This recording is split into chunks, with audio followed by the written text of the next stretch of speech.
Bonjour tout le monde. Alors, quand on parle des situations d'emprise d'un pervers narcissique ou d'une personne manipulatrice ou d'une personne néfaste, même si elle ne correspond pas forcément très exactement au profil du pervers tel qu'il a été défini, eh bien, on parle souvent de relations affectives, amoureuses ou amicales, avec les degrés divers qu'il peut y avoir entre amitié et amour, voilà. Mais on ne parle pas, par exemple, ou moins souvent, je trouve, du contrôle par l'argent. Alors, imaginons notre pervers qui est attiré, par exemple, par les jeunes hommes.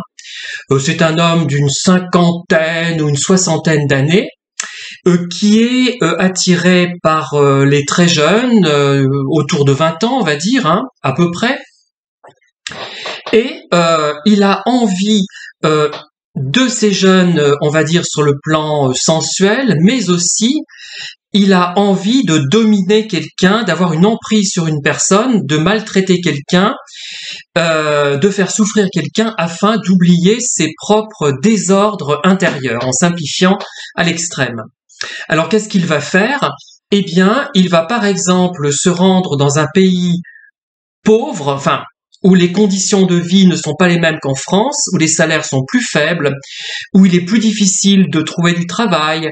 Alors ces pays, ça peut être, je sais pas moi, le Maroc, les Philippines, certains pays d'Amérique latine peut-être, je ne sais pas lesquels, je ne suis pas, comme vous pouvez l'imaginer, un grand spécialiste de la question.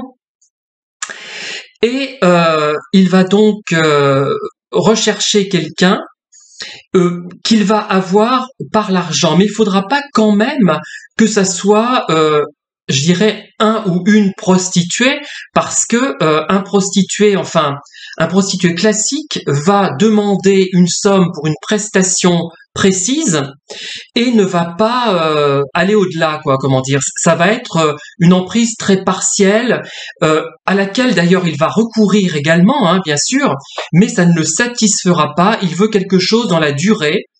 Donc il faut quelqu'un quand même qui va être attiré par l'argent, mais qui en aura besoin, parce que ça va être l'un des moyens pour s'en sortir. Dans certains pays, il n'aura pas toujours le choix, mais cet argent sera important pour lui quand même.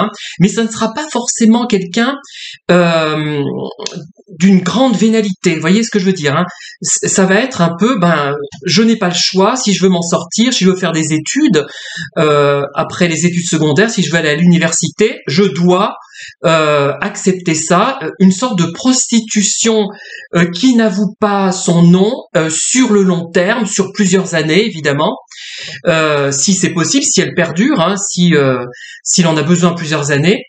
Et donc un pervers va très bien pouvoir vouloir aller dans ce pays pauvre pour chercher un jeune généralement, et obtenir ce qu'il veut en lui donnant finalement des sommes assez faibles, de l'ordre peut-être, je dis n'importe quoi, évidemment, je n'ai pas du tout connu de gens, bien évidemment, vous en doutez, qui faisaient ça. Bon, ceux qui ont regardé mes anciennes vidéos le savent, savent ce que j'ai connu comme type de personne. Par exemple, 200 € par mois pour quelqu'un qui a un bon salaire en France n'est pas la mer à boire, et ces 200 € envoyés donc au jeune ou à la jeune femme, au jeune homme ou à la jeune femme dans le pays pauvre va pouvoir considérablement l'aider, aider sa famille, puisque les familles sont impliquées. Vous savez que ces jeunes se prostituent, sans en avoir l'air, pour garder un petit peu la face, pour ne pas que ça éclate trop à leurs yeux, que ça soit insupportable pour eux. Ils vont avoir une relation prétendument amicalo-amoureuse avec ce petit vieux, cet homme mûr de 50, 60, voire plus, et ils vont pouvoir garder la face en se disant, c'est une relation amicale ou amoureuse, c'est quelqu'un qui m'aide, donc je rends des petits services, et je rends service également à ma famille, ce qui est d'ailleurs le cas, c'est toute la famille qui est parfois nourrie, ou du moins partiellement nourrie et logée, et parfois un petit peu même habillée par le petit vieux ou la petite vieille qui est à l'étranger. Et ça va permettre à cette personne perverse, pas claire de toute façon, hein, parce que, bon, là je parle de cas de personnes perverses. Il y a peut-être des gens qui font ça, qui ne sont pas pervers, mais dans ce cas, à mon avis, ils ne réclament pas une compensation sexuelle. Ils le font uniquement dans une relation vraiment filiale, vraiment amicale. C'est autre chose, voilà, à mon avis. Hein. Et donc cet argent est envoyé régulièrement à l'étranger. Par quel biais, je ne sais pas. Ça peut être des mandats, des chèques. Je ne sais pas comment après par rapport au change. Enfin, je ne sais pas trop comment ça fonctionne. Je me suis pas trop penché sur la question. J'ai juste eu une approche un peu superficielle par les personnes que j'ai pu connaître par le passé. Il y a fort longtemps, heureusement que je ne les connais plus d'ailleurs. Voilà. Donc voilà. Et on va avoir ce petit vieux, cette petite vieille qui va, je dis petit vieux et petite vieille bien que ça soit péjoratif, mais quelqu'un qui fait ça se met obligatoirement dans cette catégorie. Vous voyez, il perd un peu l'estime que je pourrais avoir, mais parce que il ne recherche pas, je le précise bien, une relation réelle et affective et réciproque. Il recherche simplement une satisfaction sexuelle. Vous savez que les pervers sont surtout émoustillés sexuellement et l'affectif n'y est pas, et une relation d'emprise, de domination. Voilà, tout simplement. Hein. Alors, quand d'ailleurs vous leur parlez à ces pervers de cette situation, vous dites, mais tu as une attitude esclavagiste, hein, ce n'est pas normal. Ils vous disent, mais toi aussi tu achètes des appareils photo ou des choses qui ont été fabriquées à l'étranger par des gens qui travaillent pour une misère. Ce qui n'est pas tout à fait faux, d'une certaine manière, mais on ne peut pas toujours faire autrement, hein. Les salaires en France ne sont pas non plus des salaires mirifiques, hein, il faut le savoir. Voilà. Bon, mais on ne le sait pas. Enfin, c'est quelque chose de très indirect, mais effectivement condamnable. Hein, je comprends. Et ils vont vous dire que vous êtes totalitaire, psychorigide, coincé sexuellement. Alors que ça n'a rien à voir, c'est pas une question de sexe, c'est pas le problème du sexe, c'est pas du sexe réciproque qui serait tout à fait admissible, bien évidemment, un plaisir réciproque, mais ce n'est pas ça. Hein. Et ils vont vous annoncer ça comme si c'était tiens, demain je vais aller faire les courses chez Leclerc et je vais acheter moi je sais pas 3 livres d'orange, 3 kilos d'orange, je sais pas, mais c'est tellement annoncé de façon banalisé, c'est tellement banalisé que c'en est très choquant. Ça fait, on se dit, mais il n'y a plus de repères en fait. Hein. Et certains pensent même que si vous ne faites pas la même chose, c'est que vous n'avez pas assez d'argent. Ah oui, tenez-vous bien, je trouve ça extraordinaire. Bref, c'est fou d'arriver à des raisonnements pareils. Je sais pas s'ils plaisantent, au bout d'un moment on se demande. Voilà. Il y a même un qui m'avait dit, mais alors là, c'est un qui me harcelait d'ailleurs sur ma chaîne, pour les Africains, les jeunes Africains de 20-25 ans, il était considéré comme un dieu vivant. Non, ça vaut son pesant d'or, ça. Enfin, faut le signaler parce que c'est quand même assez comique, même en dépit du caractère tragique de la chose. Voilà. Donc, ces gens-là, ils vont avoir une emprise. Mais ce qui compte, ce n'est pas tant la relation sexuelle, le plaisir sexuel qu'ils vont ressentir, ils vont s'exciter sexuellement sur le fait de dominer. C'est le côté excitant pour eux, ça sera le plaisir de domination, et ils vont avoir une sexualité décuplée dans ces cas-là, voire plus que décuplée, pour le plaisir de la domination, aussi sexuelle, mais surtout la domination. On a trop tendance à ne pas comprendre le fond du problème. Ce n'est pas la relation strictement sexuelle avec quelqu'un qui serait très bien physiquement, qui serait jeune. Enfin, moi, c'est pas mon truc, mais je peux comprendre ça. Hein.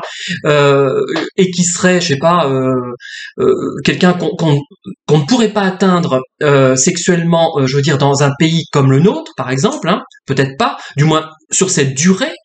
Et ce n'est pas ça le vrai problème, il faut bien le comprendre, c'est le plaisir de la domination. Ce qui les excite, c'est, enfin, du moins ceux que j'ai rencontrés, c'est le fait de dominer, et ça produit, c'est presque intellectuel finalement comme sexualité, si on y réfléchit bien, c'est assez élaboré, et c'est ça qui va les exciter. Alors ils vont jouer ensuite sur la somme, ils vont par exemple différer le paiement. au lieu de payer par exemple le 1er du mois, ils vont payer le 14, et le jeune ou la jeune va se demander ce qui se passe, elle aura besoin de cet argent, ou il aura besoin de cet argent, et ça va créer un sentiment d'anxiété, ça va obliger le jeune ou la jeune à demander à son pervers, enfin, il le conçoit pas forcément comme ça, ça va l'obliger à s'humilier finalement pour demander, et ça va le faire passer pour vénal aux yeux du pervers. Il va dire voilà, tu penses qu'à ça, tu es vénal, tu n'es pas quelqu'un de bien, et voilà. C'est assez intéressant, et en fait la personne perverse va aussi s'arranger aussi pour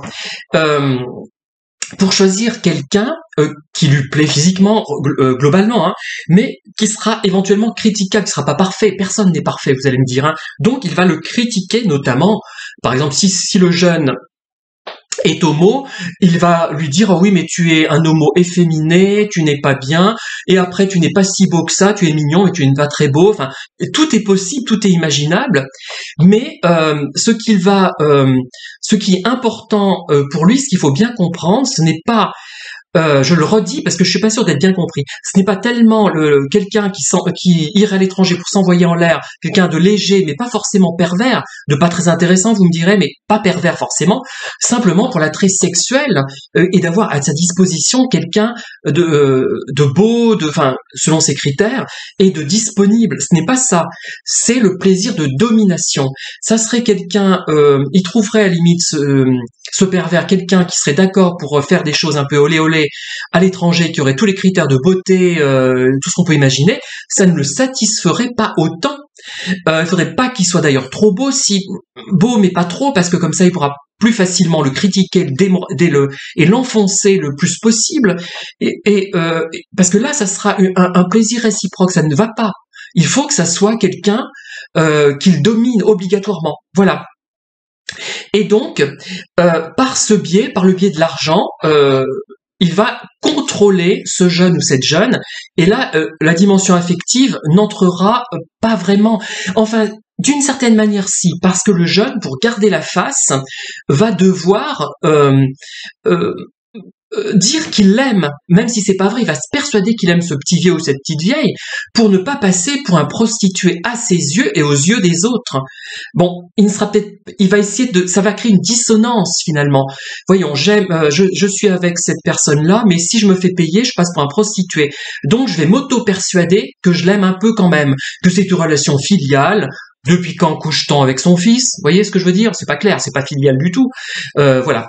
Voilà ce que je voulais vous dire. Donc, il n'y a pas forcément que les relations affectives, amicales ou amoureuses, qui peuvent servir finalement d'emprise. Il y a aussi ces gens qui, à l'étranger, ont besoin, s'ils veulent mener une vie décente, dans certains pays du moins, et s'ils veulent aider leur famille, ils ont besoin de ces pervers, malheureusement, hein, et qui vont les harceler, en contrepartie de la somme régulière qu'ils vont leur donner.